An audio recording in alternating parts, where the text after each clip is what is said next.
On today's episode of The Home Wrencher, we're going to explore putting brakes on this 2016 Toyota RAV4. RAV4?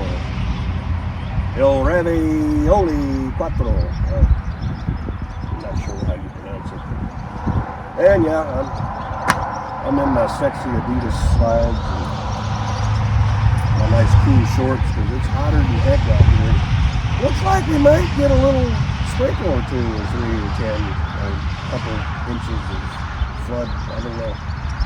We're going to see if we can get flooded while we're doing some brakes on this thing. This belongs to my next door neighbor. Great guy, great family. Him and his wife are good people. And he's come into some renal issues. He's on dialysis a lot at home. And he can't get out and do the things that he used to be able to do. And he's entrusted me to do everything that he can't do anymore. Fix his cars, fix his truck, his zero-turn mowers, and pretty much anything that he really can't do anymore. He's entrusted me, the home wrencher, to take care of it. And I figured we'd use this opportunity to go ahead and do a how-to video on how to do brake jobs on a RAV4. We're going to replace the front rotors, and we're going to put brake best select pads all the way around it, and we're going to lubricate the disc brake pads so that we're not getting squeal and squeak and noise, and we're going to make sure everything's good to go, and we'll go around and inspect everything and make sure that, you know, there's nothing else that could be wrong. I don't like people taking stuff to other shops and then saying this is wrong, and this is wrong, and this is wrong, and it's not wrong, and they wind up spending a whole heap of money to fix something that wasn't even broke, and then the shop doesn't even do the job and charges for it. I see it far too many times, just like the Chrysler Town and Country van we did the other day with the alternator. It's just crazy how some shops take advantage. And here I am in my driveway, no garage, but I don't have no overhead. The only overhead I have is God over my head looking down on me. And I know this, and that's why I have a conscience, and I try to take care of this. Well, let's dive in, get this thing jacked up, start pulling some wheels off, and see what we got. We'll grab out. Well, you know by now, any project, I've got to have the most important thing. I got my jack stands, I got my jack, I got my Ugga box, and well,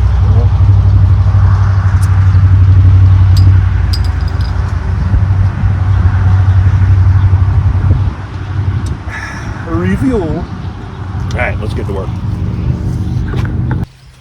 Okay, so once we got the vehicle up and secured and safe on jack stands, it's not going to fall and crush what little brain I have left out of my skull. 21 millimeter tray. Pull the hubcaps off, get you a 21 millimeter tray, and put it on your Ugga box. Make sure you're going the right direction, which is reverse, which will be to the left, right tight, left loose.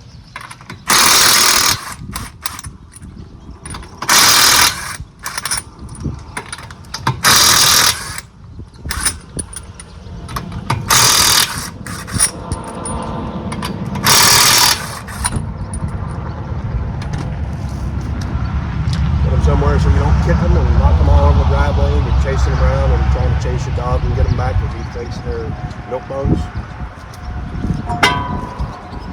Now when I pull my tires off, I have a habit of putting it under the vehicle like this. That way something happens unforeseen and it does fall off those jack stands. There's something under there to keep it from going all the way down to the ground and you can't get it jacked back up. Oh yeah, them rotors look pretty good. I'll bring you down here in a minute. I'm gonna go ahead and get this other side off and then I'll bring you down into it. Okay, we got the other side off. Got some nice ridges, nice lip. Anymore, it's pretty much the same price to just buy new rotors and put on there. In case you got a warp somewhere or something, you know, I mean, it's pretty reasonable to just replace the daggum things anymore. So These slide bolts here are 14 millimeter. Caliper bracket bolts back here are 17 millimeter. Got what I need right there. I'm gonna pop that off, and we're gonna work on getting these rotors off here. Now you can use C-clamps or vice grips, or go buy some of those little brake caliper depressors, or just loosen it up and stick a screwdriver in between the brake pad and the caliper piston, and just apply some light pressure while rotating the screwdriver, and then it'll just slide right off, so you don't have to sit here and fight it, you know. It'll just come right off, just like so. Those pads really don't look bad, but they look like they might be heat glazed. But these rotors definitely have a nice groove in them. I'd say they'd probably be a little close if they were been turned. So, well, let's get this rotor off. The way I like to do these, I'll show you on the other side. I spread a little PB blaster around the hub. Take a small flat point screwdriver, clean around the edge of the hub where it meets the rotor, and then just smack it right here a couple times with a hammer, and it'll just pop right off. Pretty simple. And then, you know, I like to clean this hub up and put a little grease on there for reassembly. That way, you know, it's got something there to keep it from corroding again like it did this time, you know. So let me set up the tree pot over here, go to the other side, and I'll show you exactly what I did for this side to get it off. All right, so once again for this side, 17 millimeter.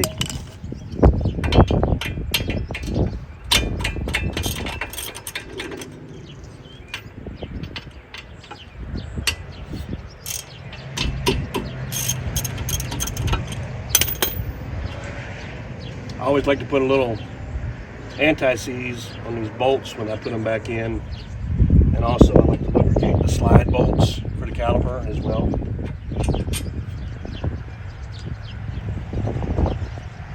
I am in no way, shape, or form sponsored by Coors Light, but if anybody from Coors Light is watching this and you want to sponsor me, I like to drink beer.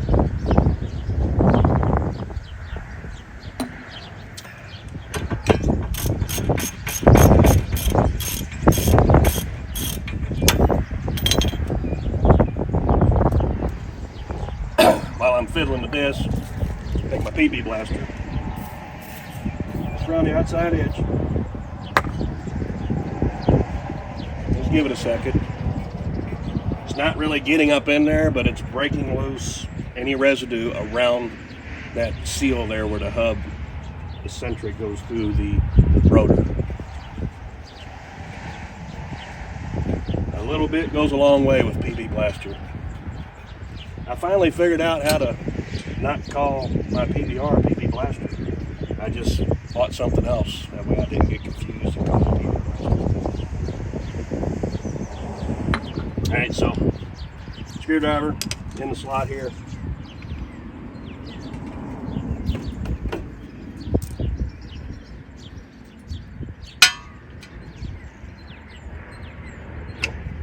Released off to the side here.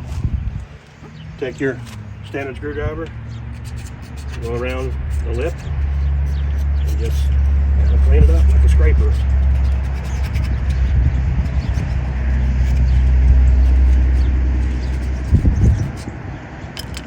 Then do what I did and forget your hammer.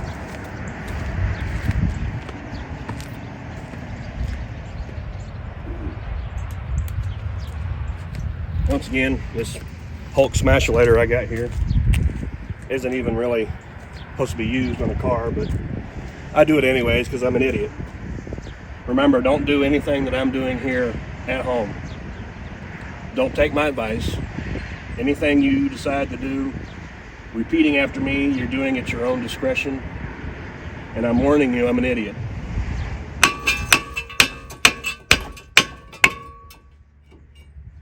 Now, of course, Don't do this unless you're replacing the rotors, because you're gonna ruin them.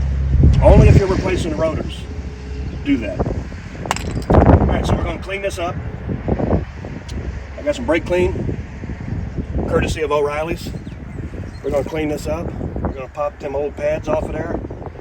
We're gonna lube everything up, and we're gonna put this thing back together.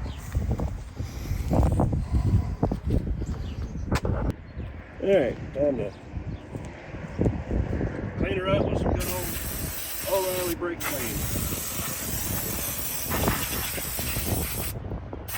Some people say, hey, why do you spray all of that? Well, makes your job look better too. Take a little time and put a little love into something, and makes it easier on yourself because you're not getting all that. I'm gonna right in my nose. That's okay. Oh, it burns. It's in my eye. You know, I remember last time that I did this, I wound up cleaning my hands with brake cleaner, and I forgot. I went to the bathroom and I didn't wash my hands. That stuff burns when you touch places that you shouldn't touch with brake cleaner. Just a friendly reminder. Don't do it.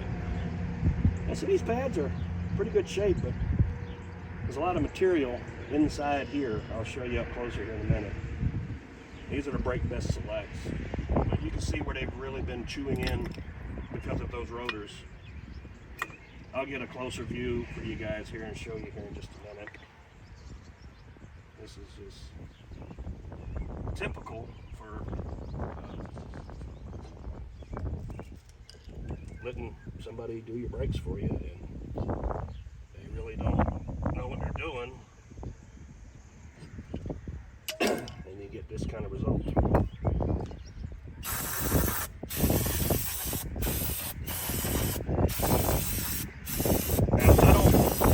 I pull my caliper pin bolts out and clean and lube them before I pull the whole unit off. It's just a way that I've done it for 30 years, and it seems to be a good deal because I've never had any issues.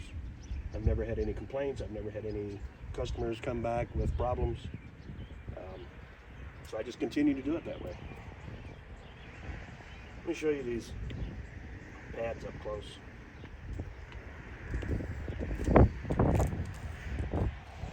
And you can see here the grooving that was going on,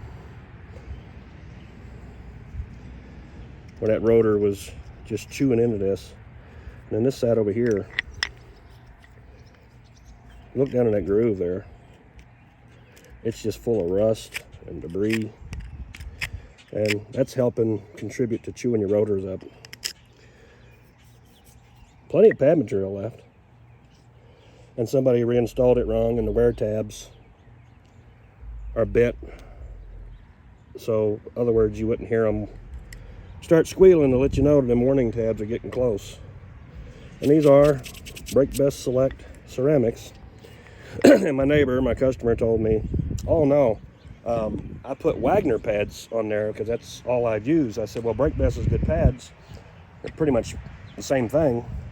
He says, well, no, I paid my other mechanic to use Wagner, and they're like $90 a set. Well, this is what happens when you trust somebody and tell them you want a certain part. You end up with that. Obviously, those are not Wagners. Thermoquiets. Yep. Not them. All right, I'm going to go get some pads and get this thing over here back together and get the other side done. Now, another thing that I want to go over with you guys, this hardware that comes with your brakes, use it, okay? You have warning tabs that let people know when their brakes are getting bad. Now, us at-home mechanics that do our own brakes, we probably don't need it. We can just look in there and say, yep, I need to put some brakes on there pretty soon. But for those of you that are doing it for customers, or your mom, your dad, whoever, do it right. These brake pads have warning tabs that slide on. Now, most people put them on the wrong way. They'll put them on like this and think that that is supposed to be bent this way in order to make contact. This is wrong. This is backwards. This needs to be turned around the other way. Okay? If I can get the daggum thing off of there now. Jiminy Christmas. Mother, father. There we go. So, yeah, it goes on just like this.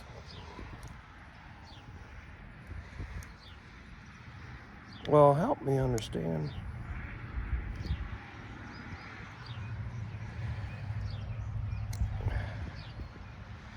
Well,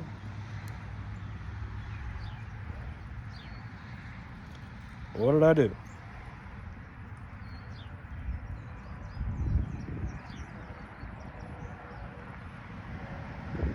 There we go. And they will lock in place. See now, when this makes contact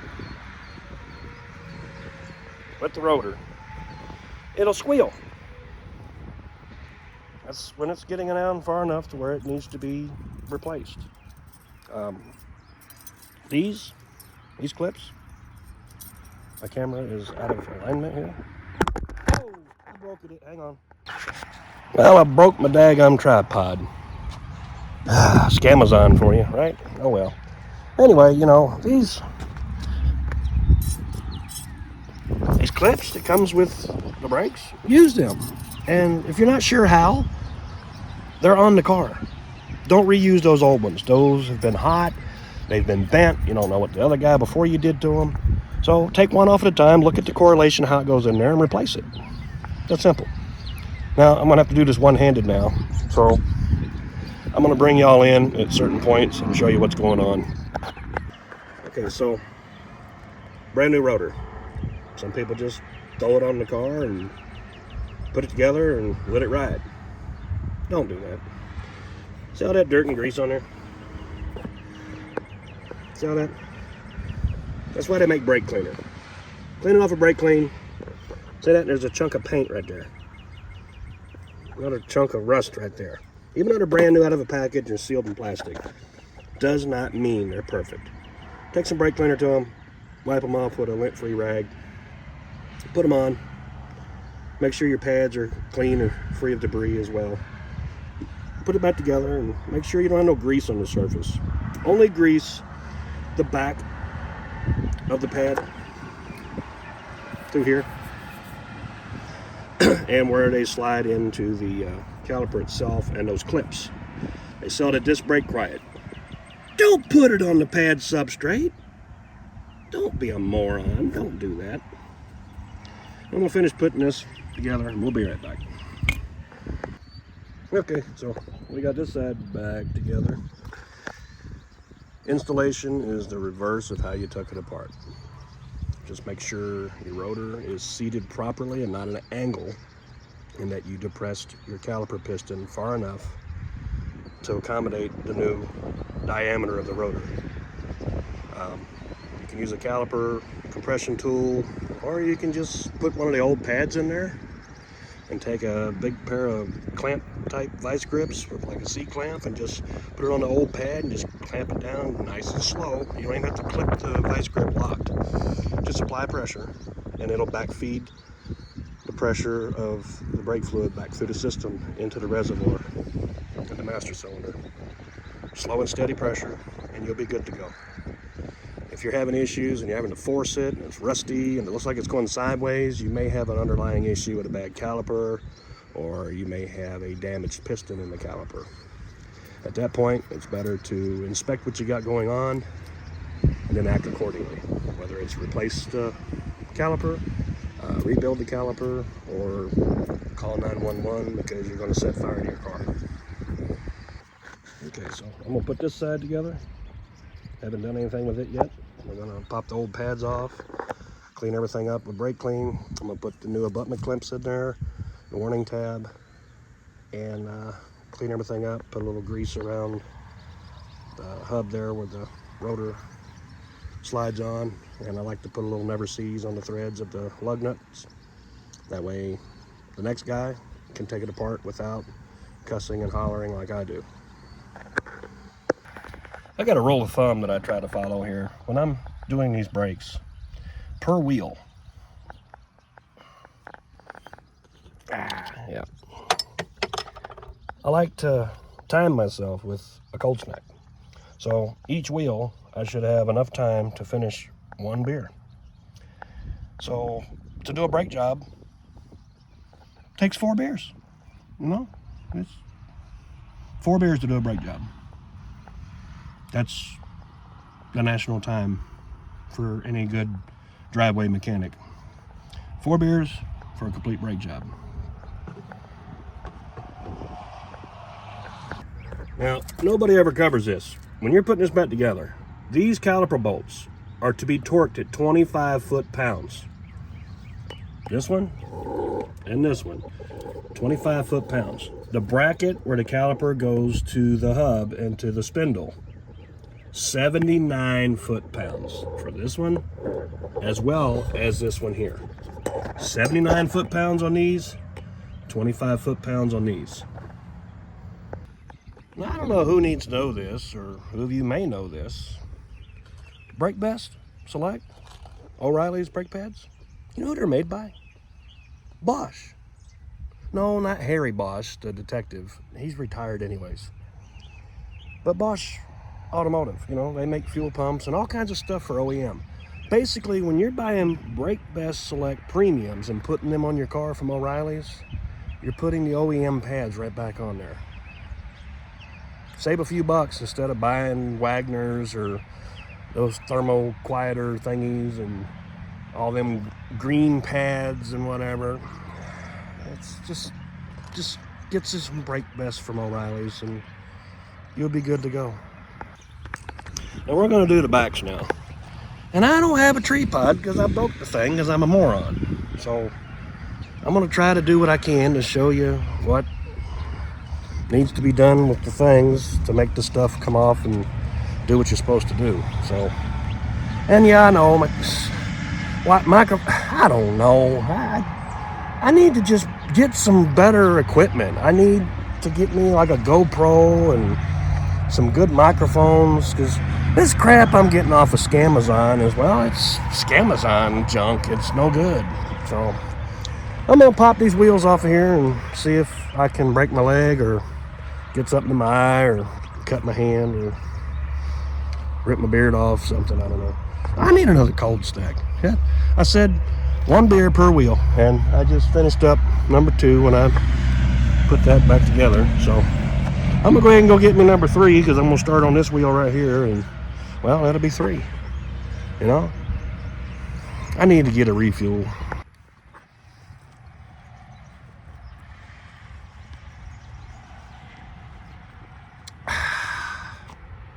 Refueled. Now these back here, everything's the same size as it is up front. The calipers are much smaller, the pads are much smaller, but in order to take the caliper bracket off, you still need the 17 millimeter. Let me show you, and then I'm going to show you how thin these brakes actually were. The rotors are amazing. They look brand new. Rotors look great. It looks like there's some scarring, but I can't even really, you can't even hear my fingernail going across that. So these are great. However, them pads are a little bit thin. So we're going to clean this all up in here and put some new pads on here. And once again, 17 millimeter, pop it off, come through here and take the pressure off. And actually, no, I'm wrong. These are twist in. I remember now. These are twist in calipers. And I'm going to show you how to do that just like we did on the Honda.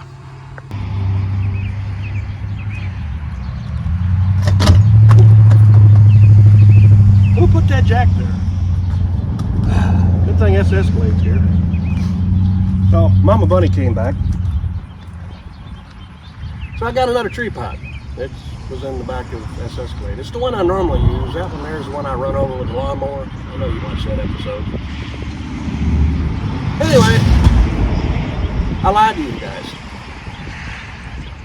My video didn't work for the other side. I don't know what happened. I guess I hit take a picture again like an idiot. But this doesn't have the twist-in caliper. It's a regular piston. So we're going to take this set apart, show you what to do, and well, we'll just show you what to do.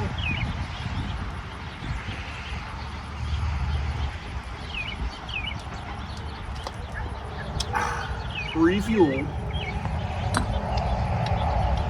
a couple more of those. Oh, wait. Hubcap. You gotta pull them off because it don't go in there very well without it.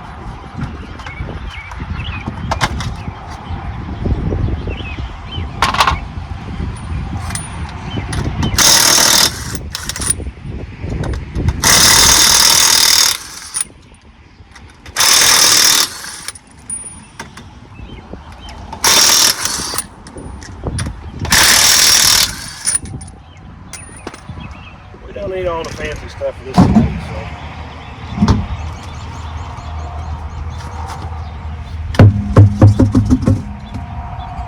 First thing I'm going to do is decompress the caliper. Like I told you, on the fronts, a little slot right here. You just stick it in, like so.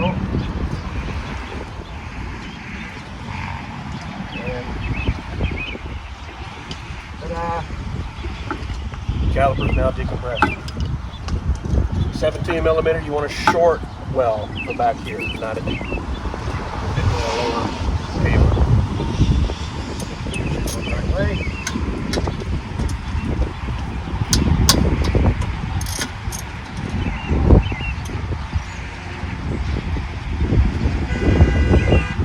Beep. Somebody's horny. Oh, did I say that?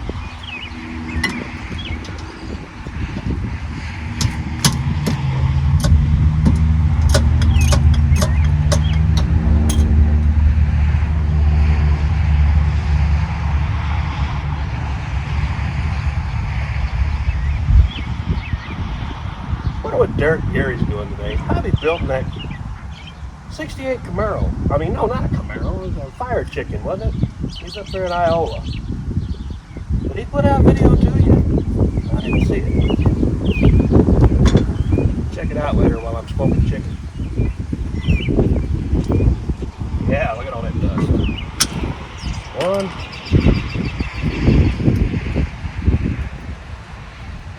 Two. Buckle my shoes. I got flip-flops on. Don't buckle my shoes.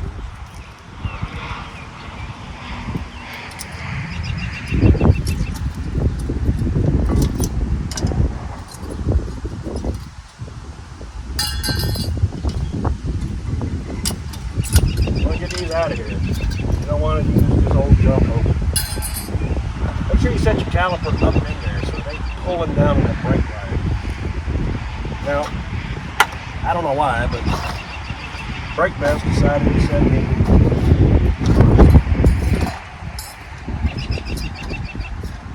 a total of 8 of these clips, and it only uses 4. So, if anybody needs a set of clips for RAV4 brakes, there you go.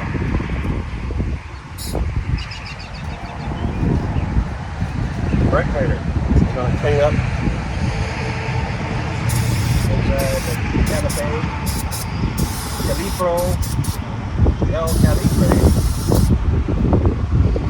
Go. Put that right there, let it dry for a minute. Let it run down your arm and burn all the cuts you got from the other day working on stuff. Warning tabs, I pre-install them, that way they're ready to go.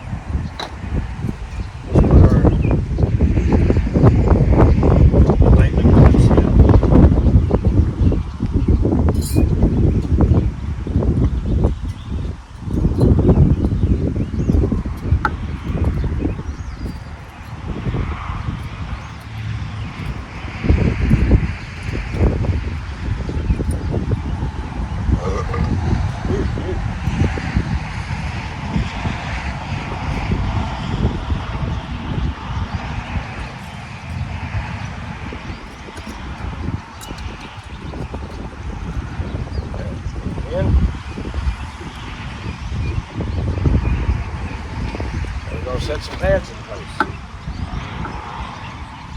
Small side goes up, which actually goes down towards the rotor.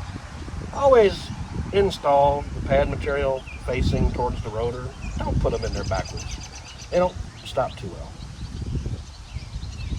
Don't ask me why I'm telling you this.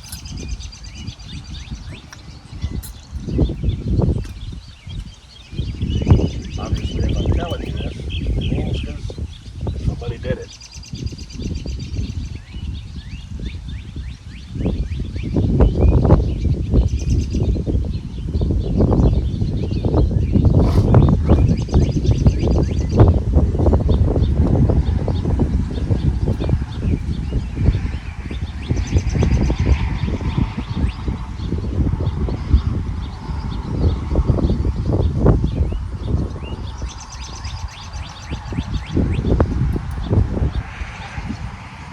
This last clip, usually a little fun.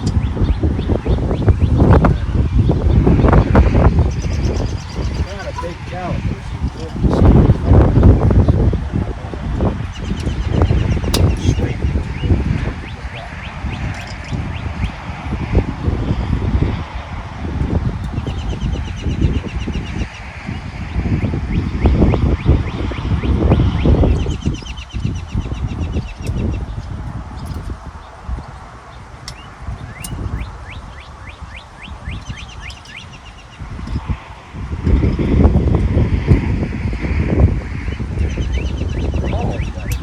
Tight. They're brand new. You want them to be tight. You want them to fit properly.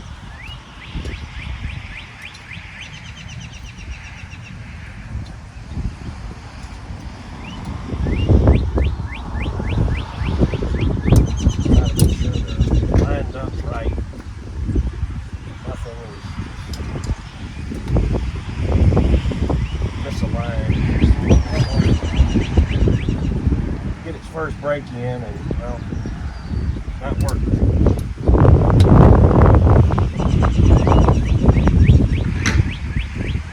Alright, there's that. A little bit further.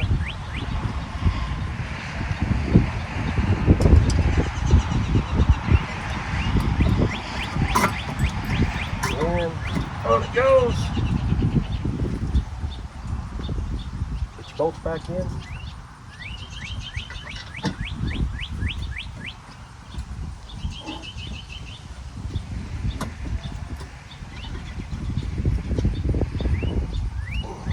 Can't get my big old Sasquatch arms and grid in here at the same time, so it's a little fun.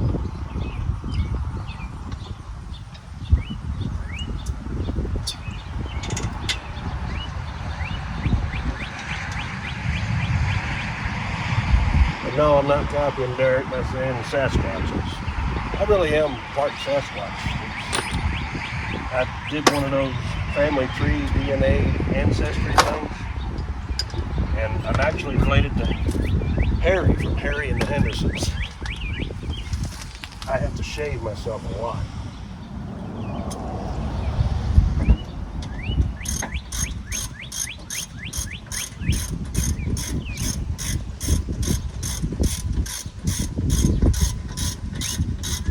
Don't tighten the top completely down without making sure that the bottom is lined up, and snug it down and then torque them both to snug. Now, I told you guys 79 foot-pounds on the caliper bracket bolts and 25 foot-pound on the caliper slide bolts. Me? I've been doing this so daggum long. I just judge by what I'm doing right there, and I could put a torque wrench on it and I guarantee you it's there.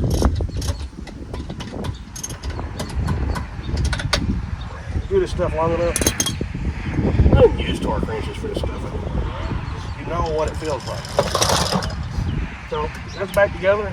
We're going to make sure that the rotor surface is good and clean when it's first gets passed. I'm going to put the wheel back on it, put the hubcap back on it, put this thing down, take it for a test drive, seat the pads into the new rotors, and deliver this thing back to the customer. I appreciate y'all watching this episode. And remember, guys, if you don't get outside and work for your project's not going to work for you. You've got to get out and put in the effort if you're going to have your project work for you. Have faith in yourself. Don't give up. Y'all have a good day, and God bless you. Home Rancher out. I need another cold stack. That's number 4. I gotta go. I have to send Mama Butter to the store.